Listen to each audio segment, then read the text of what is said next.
Welcome to Antisocial Studies. Today I want to talk about the impact of the Cold War on Latin America and specifically the 1958 Venezuelan coup.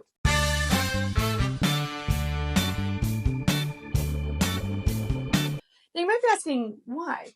I mean, why not? It's really interesting. But also because I just read a beautiful book set during this time period called Freedom is a Feast by Alejandro Puyana. I highly recommend this book to anyone who likes historical fiction, cross-generational stories, revolution love, or political drama. It's really amazing. And I went into this book with a lot of context already about the 20th century in Latin America, thanks undergrad degree in Latin American Studies. So I want to share with you a few general ideas that might help situate your brain in the right frame of mind before you dive into this book. And no spoilers. And don't worry, this video will be interesting even if you have no plans to read this book, but I mean, you should. So there are really two topics that are helpful to know a bit more about. And first is just the Cold War in Latin America in general. So between 1945 and 1991, Latin America became one of the most open battlegrounds for competing Cold War ideologies. On one side, you had conservative, pro-United States and/or capitalist governments. On the other, leftist or populist regimes, often socialist or communist in nature. And why did these ideas find such a home in Latin America? Well, in the wake of World War II, Europe was grappling with economic recovery and political upheaval. Meanwhile, Latin America, having been technically decolonized for over a century, remained relatively insulated from the direct impacts of the world wars and the breakdown of European empires in Africa and Asia. This isolation created a unique environment ripe for ideological experimentation and outside influence. A notable example of this is Venezuela, which attracted a lot of European immigration due to its oil wealth and the democratic reforms introduced after 1958. We'll get to that part in a second. In the book, you actually meet several characters with names like Stanislav and family histories closely tied to Europe. This influx of immigrants, especially from Eastern Europe and the Middle East, provided a really interesting melting pot of 19th century Marxist ideology, European nationalism, mixing with 20th century Latin American hopes for democratic liberation from an ongoing cycle of autocratic governments. It's also important to understand that the appeal of communism specifically in Latin America was really strong among indigenous groups who had endured centuries of marginalization under colonial rule.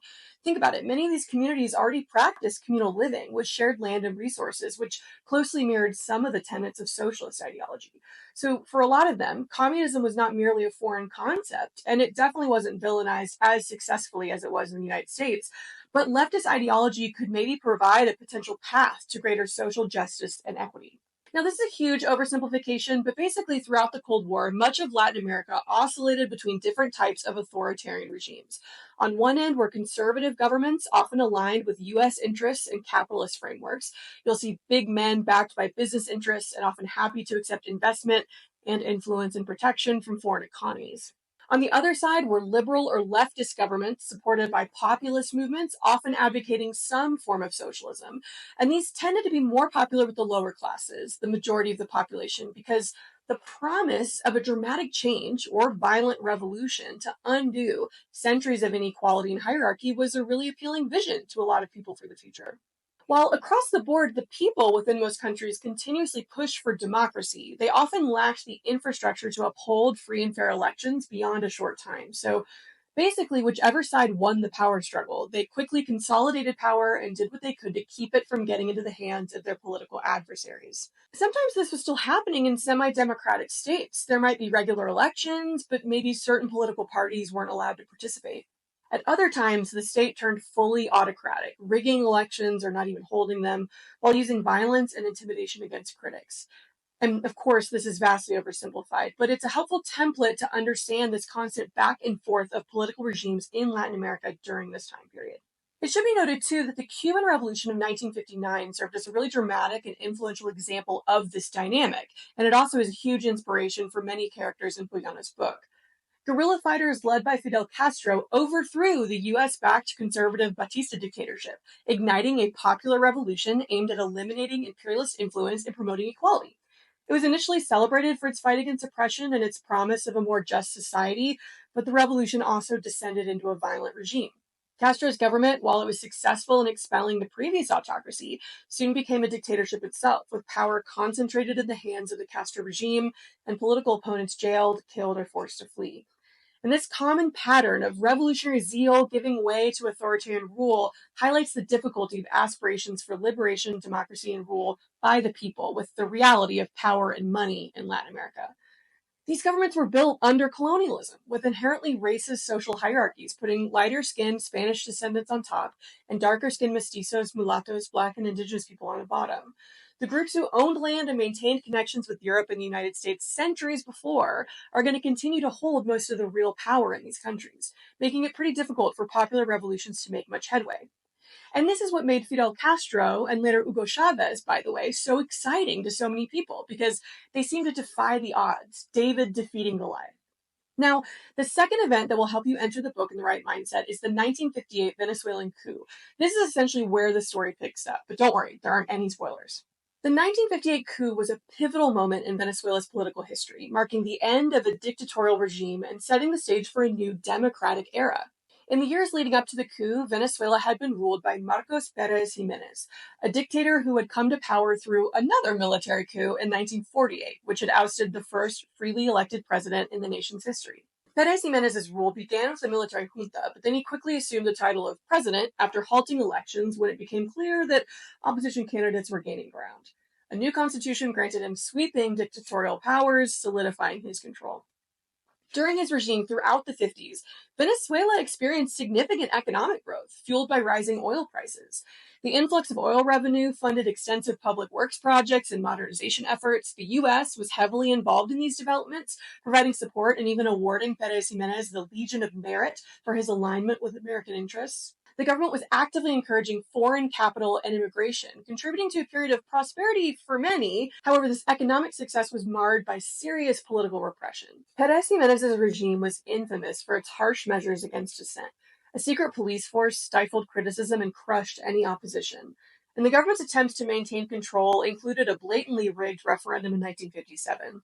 The political landscape grew increasingly volatile as Venezuela faced an economic recession due to a drop in oil prices, which fueled public discontent. Basically, whoever's in charge of Venezuela can hold on as long as oil prices are high. A really interesting key moment of unrest occurred during a 1957 performance of U.S. American Aaron Copland's orchestral work, Lincoln Portrait, in Venezuela. This performance featured a reading of the Gettysburg Address and an inspirational message about democracy. So when a Venezuelan actress read some of Lincoln's words on stage, the audience's reaction grew so intense that the composer couldn't continue the music. Oh yeah, and Pérez Jiménez himself was in the audience. By early 1958, divisions within the armed forces became evident, and this is the key, by the way, to winning a Latin American coup. You need the military, or at least a large faction of the military on your side. So on January 1st, a failed coup within the military exposed fractures, and from then, the situation rapidly escalated. On January 9th, the Junta Patriotica, a coalition of opposition groups, organized massive civil disobedience and street protests. Tens of thousands of Venezuelans took to the streets, and the government responded with a brutal crackdown, including the closure of all high schools and universities. As so often happens, this repression only galvanized the opposition, and just 4 days later, Acción Democrática, Venezuela's largest opposition party, officially joined the protests. This all culminated in a general strike on January 21st. The following day, some naval units rebelled, and when Pérez Jiménez ordered the army to suppress the rebellion, the military refused to follow orders. This refusal to act led to further defections within the armed forces, and by January 23, 1958, Pérez Jiménez fled to the Dominican Republic, effectively ending his rule. In the wake of the dictator's departure, a temporary government was established to oversee the country's transition to democracy, and they were successful. By December of that same year, elections saw the victory of Acción Democrática's candidate, Rómulo Betancourt. This moment in Venezuelan history, seen as this year of possibilities, was marked by the formation of diverse political parties and the establishment of the Punto Fijo Pact. The signers of this pact from multiple political parties agreed to respect election results, prevent single-party dominance, ensure power sharing, and collaborate to avert future dictatorship. Great! But notably, the Communist Party was excluded from this pact, which is a problem that's going to fuel communist opposition to the democratic government for years. And the optimism of this new democratic era was soon overshadowed by regional events. The Cuban Revolution of 1959 inspired leftist movements across Latin America, including Venezuela. So by late 1959, a coalition between the two largest political parties in the country, center right and right, was continuing to exclude the Communist Party from participating in the democratic process. This, plus the inspiration of Fidel, led the Venezuelan Communist Party to believe that a guerrilla war was the only way to gain power. Groups spent years in the mountains waging an unsuccessful war against the government, and this is when Freedom is a Feast begins, by the way. I'll let you read Puyana's work to find out what happens next. The book essentially travels from the 1960s up through the 2010s, looking at the various political movements in Venezuela that ultimately culminate in the Hugo Chavez era. But that's just the scenery, really. The actual story is about love and family, individual lives still happening amidst the backdrop of political chaos. It's so good, really, and I can't wait for you to check it out. Also, on October 15th, I'm going to be having a live conversation with Alejandro Puyana, the author of Freedom is a Feast. You can join my Patreon to be in the live Zoom chat and ask questions, or you can check out the recording that will live here on my YouTube channel. As always, thanks for watching.